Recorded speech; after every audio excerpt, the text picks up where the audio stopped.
Bonjour, donc je suis Marie Eklund et j'ai grandi à mi-chemin entre la France et le Canada, à Vancouver plus particulièrement. Et depuis que je suis petite, moi je suis très curieuse, donc j'ai besoin de comprendre les choses qui m'environnent. Et j'aime bien la structure, donc j'ai besoin de créer des petits modèles. Donc c'est pour ça que j'ai fait beaucoup de mathématiques. J'ai fait beaucoup d'informatique, ça a été mes études derrière, parce qu'une fois qu'on a compris un problème, on a envie de pouvoir créer, faire des choses, agir et trouver des solutions aux problèmes qu'on a rencontrés. Et en fait, ça m'a conduit à devenir informaticienne, à commencer ma carrière en tant qu'informaticienne à New York chez JP Morgan. C'était fin des années 90, je suis née en 1975, donc c'était pile au début de ma vingtaine, mais c'était surtout le démarrage de cette grande vague de transformation de l'économie. Et donc j'y ai participé d'abord en tant qu'actrice, et puis j'ai pas trouvé beaucoup de sens en fait à faire ça. Donc je suis revenue en France, j'ai fait des études d'économie, et puis je suis rentrée dans le monde du capital risque vraiment au tout démarrage de la French Tech et de ce monde du capital risque en l'an 2000. Et puis depuis l'an 2000, je m'épanouis dans ce secteur où j'essaye vraiment de comprendre c'est quoi un bon investisseur, comment est-ce qu'on peut accompagner les entrepreneurs de la meilleure manière possible pour qu'eux puissent régler les problèmes qu'ils essayent de régler avec leur entreprise. Et puis au fur et à mesure, finalement, j'ai essayé de m'attaquer aux plus gros problèmes.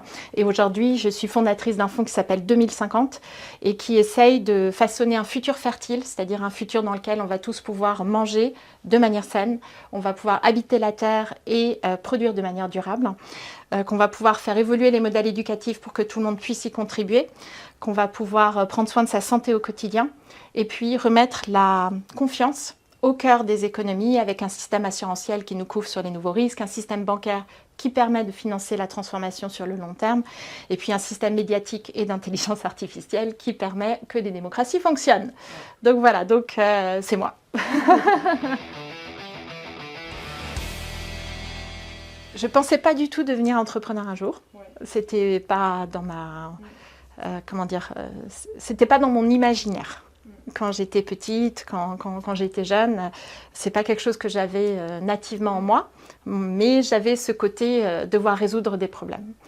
Et donc je pense que mon premier pas en fait vers l'entrepreneuriat, ça a été quand j'ai monté France Digital, qui était une association en 2012, qui est une association qui unissait entrepreneurs et investisseurs du numérique pour résoudre les problèmes systémiques. Ça veut dire quoi? Ça veut dire que moi, en fait, quand j'ai creusé au début de ma carrière vraiment comment est-ce que je pouvais être le plus utile possible pour les entrepreneurs, et ce que je sais faire, donc, c'est modéliser des problèmes et puis instancier des solutions et puis pas avoir peur d'itérer sur ces solutions pour les améliorer et puis parce qu'on n'a jamais bon du premier coup. Et en fait, c'est ce que j'ai amené comme compétence aux entrepreneurs et au conseil d'administration auquel je siégeais. Et en fait, ce que j'ai compris assez vite, c'est qu'il y a beaucoup des problèmes que les entreprises que j'accompagnais rencontraient qui ne pouvaient pas être réglés au niveau de l'entreprise elle-même. Comme par exemple le manque de talents digitaux en Europe. Même quand j'étais au bord de Criteo, qui était le grand succès de la French Tech à l'époque, Criteo tout seul ne pouvait pas régler ce problème-là. Ou le manque de capitaux de croissance, donc pour accompagner des entreprises dans leurs dernières étapes de croissance. Pareil, c'est pas Criteo tout seul, ou les problèmes de réglementation sur le Digital Single Market, faire un marché européen unifié, etc. Criteo tout seul n'y arrivait pas et j'avais la même chose à tous les conseils d'administration auxquels je participais. Et c'est pour ça que je me suis dit, en fait, on doit agir au niveau écosystème. Si on veut s'attaquer à ces problèmes-là qui empêchent toutes les entreprises du secteur d'avancer et de croître et d'apporter et de résoudre les problèmes auxquels elles s'attaquent. Et donc, à ce moment-là, j'ai cofondé France Digital, que j'ai coprésidé pendant 3 ans, pour justement, avec cet objectif-là, c'est-à-dire d'abord, il faut qu'on partage des bonnes pratiques entre nous pour faire écosystème, collaborer et puis avoir plus de puissance de frappe, mais aussi pour pouvoir parler au gouvernement français d'une seule voix ou à la Commission européenne d'une seule voix et dire ça c'est un énorme problème qu'on doit régler ensemble, etc. etc. Et c'est en faisant France Digital que finalement je suis sortie du monde de la tech, quelque part, enfin de ma bulle start-up on va dire, et puis j'ai rencontré des patrons de grands groupes, d'entreprises familiales, des PME de province, et puis j'ai conseillé le gouvernement au sein du Conseil national du numérique sur des problématiques de santé, sur la stratégie sur l'éducation, donc ça m'a ouvert complètement les chakras. Et c'est à ce moment-là que j'ai vu qu'il y avait des beaucoup plus gros problèmes que ceux auxquels les startups du numérique s'attaquaient, qui étaient laissés libres, et que la manière dont la finance ou dont le capital risque les adressait était à mon sens pas satisfaisante.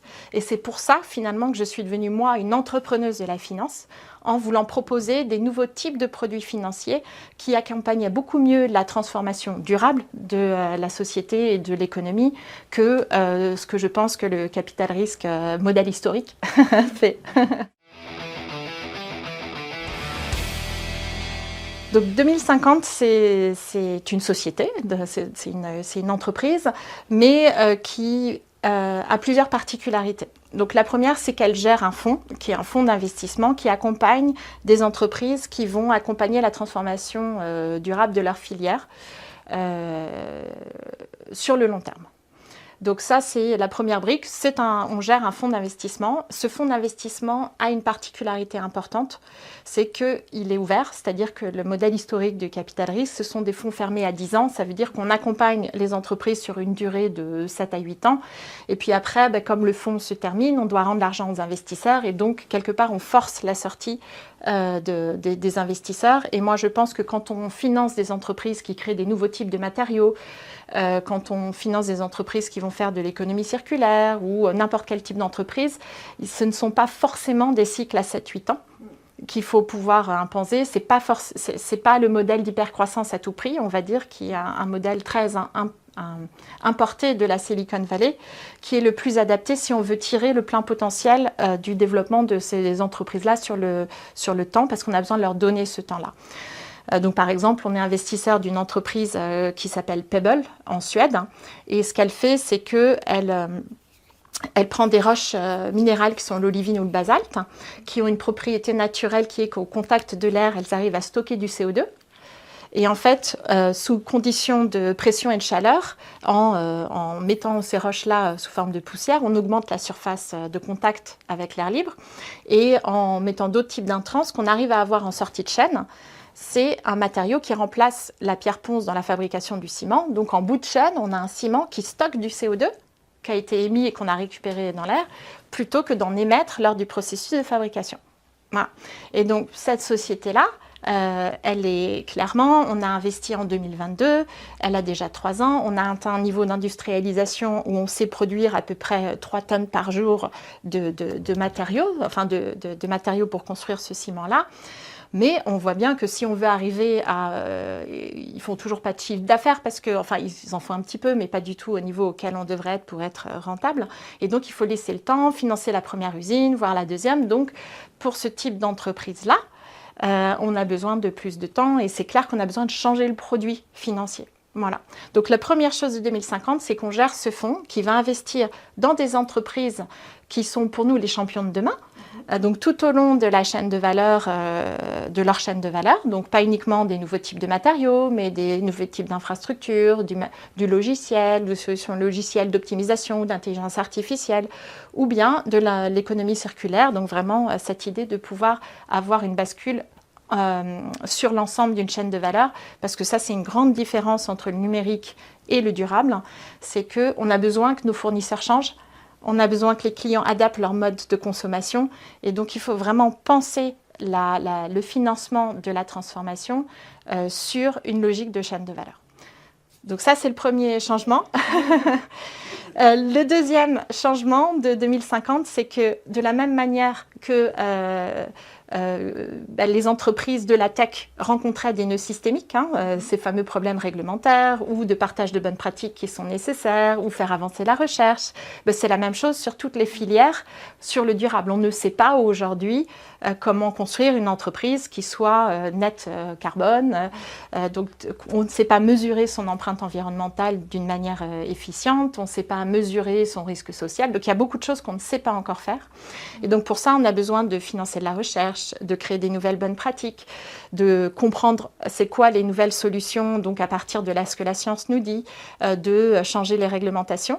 Et donc pour intégrer cette action en parallèle avec le financement des entreprises, pour faire accompagner les solutions du changement du contexte dans lequel elles évoluent pour qu'il soit beaucoup plus favorable.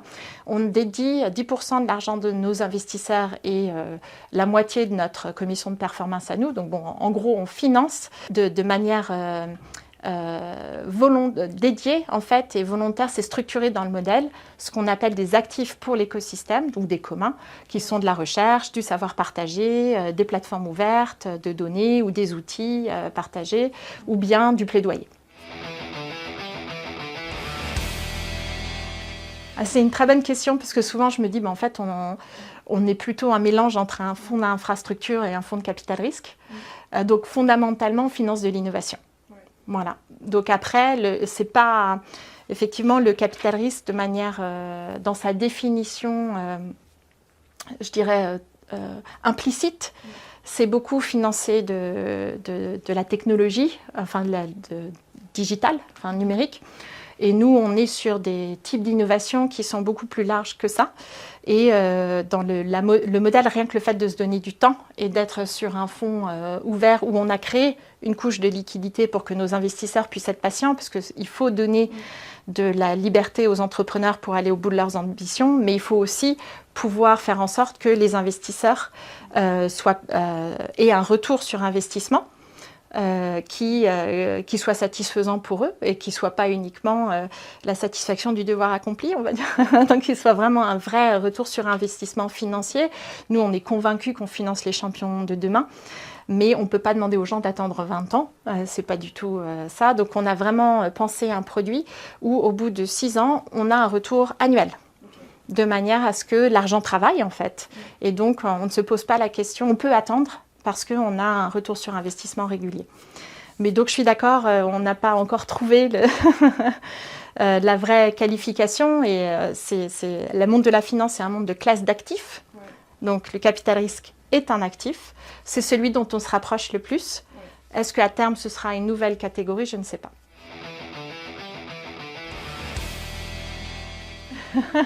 C'est 2050. C'est très clairement ça, parce que c'est en fait ce qui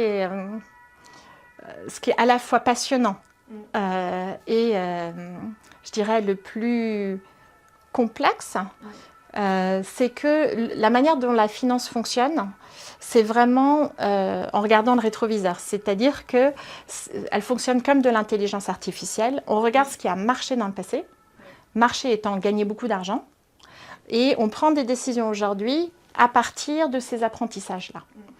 Et donc, ça veut dire deux choses. Ça veut dire que, on reproduit les modèles passés. Et donc, s'ils ont créé des problèmes, on va reproduire les problèmes. Mais deuxièmement, on reproduit les modèles qui ont fait gagner le plus d'argent. Donc, souvent, on est dans une logique d'accélération parce que ce qui a permis de dégager le plus de marge financière, il y a pas mal de cas de figure dans lesquels c'est au détriment des ressources naturelles, où ça a un impact social qui n'est pas forcément positif, etc. Et donc, on ne peut pas, si on veut s'attaquer à la résolution des problèmes que ce système a créés, continuer à prendre les décisions de la même manière. Voilà. Donc, du coup, nous, ce qu'on fait, c'est pour ça qu'on s'appelle 2050, c'est qu'on regarde le futur. On se dit, c'est quoi la société dans laquelle on veut vivre? Parce qu'il y a une autre chose que moi, j'ai non seulement apprise, mais vraiment que je ressens profondément pour avoir manipulé et travaillé l'argent depuis 25 ans maintenant, c'est la puissance de l'argent. En fait, l'argent, c'est de l'énergie. C'est-à-dire que si on met beaucoup d'argent pour aller par là, il y a beaucoup plus de chances que la société elle aille par là que si on met beaucoup d'argent pour aller par là-bas. C'est beaucoup plus autoréalisateur qu'on ne croit. C'est pas du tout un pari où on met de l'argent dans une machine à sous à Las Vegas et où la chance va nous dire si on a gagné ou pas. En fait, on façonne le futur. Et donc, la question d'après, c'est à quoi on veut contribuer. Donc, nous, 2050, on est parti de ça. On est parti de c'est quoi notre compas. D'où ce que j'ai dit au début, en fait, nous, on veut contribuer à ces 5 essentiels qui sont que tout le monde puisse manger sainement, qu'on puisse vivre et produire de manière durable, enfin, les 5 objectifs dont j'ai parlé tout à l'heure. Et puis, ce qu'on fait du coup, parce que comment on prend des décisions du coup, si on ne peut pas regarder le passé, ou en tout cas, on regarde le présent. C'est-à-dire qu'on s'appuie, nous, sur la science. Et donc on a beaucoup de partenariats scientifiques grâce à cette logique de construction des actifs écosystémiques où on comprend c'est quoi aujourd'hui les causes du réchauffement climatique, quelles sont les conséquences sur les filières, c'est-à-dire les limites planétaires. En fait, ça veut dire qu'il va y avoir un accès raréfié aux ressources naturelles comme l'eau, mais aussi comme ce qu'on voit sur la filière cacao aujourd'hui ou sur les métaux rares. Donc il y a beaucoup de... donc on comprend en fait les limites planétaires dans lesquelles on vit et puis dans lesquelles on travaille. Et puis on les intègre dans notre réflexion. On essaye de trouver les solutions qui permettent de régler les problèmes qui existent en fait. Et voilà, et ça c'est grâce à la science. Mais vraiment, c'est là où je me sens le plus utile. C'est-à-dire que pour le coup, c'est vraiment ce que j'ai fait dans toute ma carrière qui, je pense, peut avoir l'effet... qui peut résoudre le plus de problèmes. C'est très certainement de monter 2050 et de ne pas rogner sur son ambition, de vraiment apporter un changement systémique ou de proposer une alternative complète, on va dire. Voilà. Mais c'est le résultat de décisions que j'ai prises dans ma carrière qui m'ont toujours, fait aller vers un alignement personnel de plus en plus précis ou de plus en plus intense, quoi. C'est-à-dire que toutes les décisions que j'ai prises, comme fonder France Digital, quitter le fonds dans lequel j'étais à l'époque pour monter une première tentative de... donc toutes ces décisions-là, à chaque fois, ça a été une décision de me rapprocher vers ce qui constitue mon propre alignement personnel. Et effectivement, on va dire que c'est la plus significative. Donc il y a un premier angle qui est, je pense que les produits financiers ne sont pas adaptés. Et je vais élaborer, c'est-à-dire que la finance oublie que c'est une industrie en tant que telle. Ça veut dire quoi? Ça veut dire qu'on a des produits qui sont adaptés à des besoins. Aujourd'hui, le besoin des entreprises, c'est d'être robuste, c'est-à-dire de pouvoir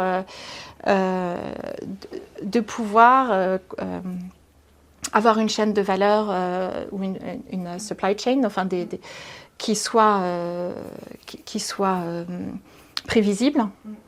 C'est de pouvoir penser sa croissance dans le temps à l'intérieur des limites planétaires, dans un monde géopolitique où ça change un peu tous les jours, donc de se penser en robustesse et en résilience. Et aujourd'hui, le modèle de financement est un modèle qui est adapté à la transformation digitale et non pas à la transformation durable. Donc moi, je pense qu'il faut penser des nouveaux types de produits pour leur permettre de se transformer de cette manière-là. Et pour arriver à faire ça, il faut qu'on puisse valoriser pas uniquement la performance financière dans la performance des entreprises, mais aussi la performance environnementale et sociale. C'est-à-dire accepter le fait qu'une entreprise, en fait, elle a un impact social et environnemental, qu'il soit positif ou négatif, et que c'est important de pouvoir la quantifier pour pouvoir être en décision quand on fait un investissement qui soit une décision complète en fait, dans une visualisation complète qui permet aussi de gérer les risques sur le long terme, puisque la finance est un risque-rendement et pas uniquement du rendement. Et donc cette logique de pouvoir bien mesurer les risques environnementaux et les risques sociaux et la performance environnementale et sociale en plus des risques financiers et de la performance financière, pour moi est essentielle si on veut arriver à avoir et créer ces nouveaux types de produits financiers. Donc pour moi, ça c'est la première des choses, c'est créer les produits financiers qui permettent de faire ça. Et je rajouterai une dernière chose pour vous donner un exemple précis.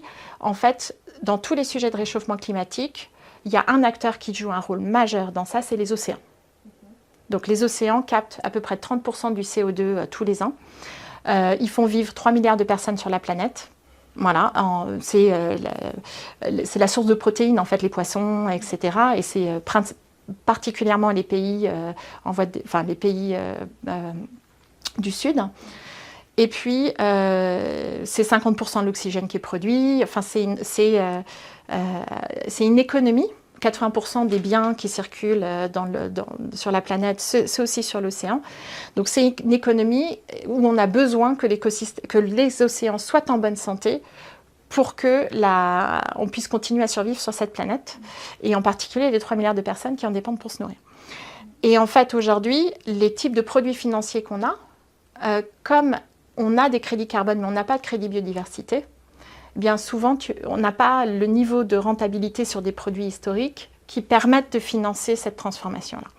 Et donc, dans l'univers de l'économie bleue, aujourd'hui, on a ce qu'on appelle de la blended finance. C'est des nouveaux types de produits qui mélangent à la fois de la dette, de l'action ou de la philanthropie.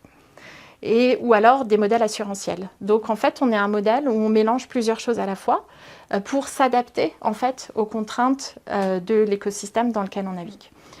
Et la deuxième chose que je dirais sur ce qui manque sur le financement, c'est que, et je vais reparler de Pebble du coup, c'est que quand nous on a financé Pebble au tout début, bon, il fallait d'abord démontrer que la technologie marchait et qu'on était en capacité d'atteindre un niveau d'industrialisation qui permettait d'envisager la production d'une première usine, en fait, la construction d'une première usine. On a atteint ce stade-là, et puis l'année dernière, on a été chercher 25 millions d'euros de capital en plus pour pouvoir financer l'étape d'industrialisation d'après, qui est celle qui est nécessaire pour démontrer aux banques qu'on a la capacité de monter une usine et d'avoir une volumétrie en centaines de milliers de tonnes. Voilà. Et pour faire ça, ben en fait, de toute manière, comme c'est une nouvelle technologie, il n'y a pas un banquier qui va financer avec de la dette, parce que c'est toujours pareil, en finance, on a besoin des données passées, et puis si on ne les a pas, ben comment on fait ? Et donc, ce qu'on a fait, c'est ce qu'on sait, c'est que dans ces cas-là, ce que les banquiers demandent, c'est d'avoir des clients qui préachètent la production. Et ces clients-là, en fait, ce qu'on a fait, c'est qu'on les a intégrés dans la levée de fonds. Et donc, quand on a été chercher les 25 millions d'euros, délibérément, il y a une dizaine de millions d'euros qui ont été réservés à l'aval de la chaîne de valeur. Et donc, il y a Holcim, qui est le principal acteur du ciment européen, qui a investi dans Pebble, et aussi Amazon Climate Pledge, qui a investi. Et les deux se sont en parallèle comités ont émis un intérêt, donc on avait déjà prénégocié les termes pour qu'ils préachètent la production, et là on va équiper des data serveurs d'Amazon pour tous les nouveaux data serveurs d'IA. Donc en fait l'idée c'est ça, c'est que Amazon préachète le matériau Pebble qui devient du ciment grâce à Holcim, et ça nous permet d'aller chercher les banquiers. Donc pourquoi c'est important pour l'idée de qu'est-ce qui doit changer en finance? C'est que je pense qu'il faut que la chaîne de valeur se réunisse aussi pour financer ses propres innovations et avoir intérêt à le faire et accélérer le mouvement. Je pense que le plus grand risque reste le réchauffement climatique, parce que les climato-sceptiques, en fait, ils vont devoir faire face à la réalité des faits. C'est-à-dire qu'aujourd'hui, les prévisions des Nations Unies, c'est qu'il y a 40% des besoins d'eau industriels qui ne vont pas être satisfaits en 2030. 2030, c'est dans 5 ans. 40%, c'est beaucoup. On a vu sur le cacao, il y a une volatilité où ça a pris 400% de son prix en quelques semaines, en fait. On a vu aussi que la sécheresse à Taïwan, en 2022, je crois, en fait, elle a eu un impact sur l'industrie automobile européenne dont elle se remet à peine. Donc, en fait, ce à quoi on croit finalement est assez peu important, puisqu'il va y avoir une réalité des faits à laquelle les entreprises vont devoir s'adapter. Et cette réalité, c'est qu'on a une rareté des ressources naturelles qui est en cours, en fait, qu'elle va entraîner une hausse des prix, qu'il y a déjà une volatilité des prix sur les ressources. Enfin, il y a beaucoup de ressources qui vont être considérées comme géostratégiques ou géopolitiques, sur lesquelles il peut y avoir une augmentation des prix juste avec des hausses de tarifs. Et puis, il y a une incertitude liée à la production qui va naître de tous les aléas climatiques qui vont faire qu'aujourd'hui, n'importe quel PDG d'entreprise doit se poser la question de est-ce que le business plan que je suis en train de construire dans les 5 ans, il est résistant aux aléas climatiques? Est-ce qu'il est robuste par rapport à est-ce que j'ai accès aux ressources dont je vais avoir besoin de manière assez sécurisée? Est-ce qu'il n'y a pas un risque d'augmentation des prix là-dessus qui pourrait faire complètement diminuer mes marges? Donc, je pense qu'on est dans une phase en fait de l'économie où c'est même pas un débat. En fait, la question c'est comment on s'adapte au monde qui est là. C'est gérer le tempo. C'est-à-dire que en fait, quand on est entrepreneur, l'entreprise elle a un pouls. Et ce pouls, il émet des tensions, des opportunités. Et il faut savoir les entendre et gérer le tampon. Donc il y a des moments où il faut accélérer, il y a des moments où il faut plutôt aller en profondeur. Il y a des tensions qui doivent être réglées maintenant, il y en a d'autres. Et donc c'est vraiment cette idée de gérer le tempo, mais en ayant toujours deux choses en tête. Un, pas dévier de son cap. Et de l'analyse des tensions actuelles et de pouvoir que l'étape d'après, en fait, le pas d'après, il doit être en résolution des tensions qu'on vit aujourd'hui, mais dans la direction du long terme. Donc c'est toujours une alliance subtile entre ce qu'on appelle en anglais backcasting et forecasting. Voilà, donc c'est hyper important de jamais perdre le cap en fait et de toujours être en bonne connexion aux tensions qui empêchent l'entreprise d'aller aussi vite ou de grandir de la manière dont on aimerait qu'elle grandisse pour pouvoir prendre les bonnes décisions.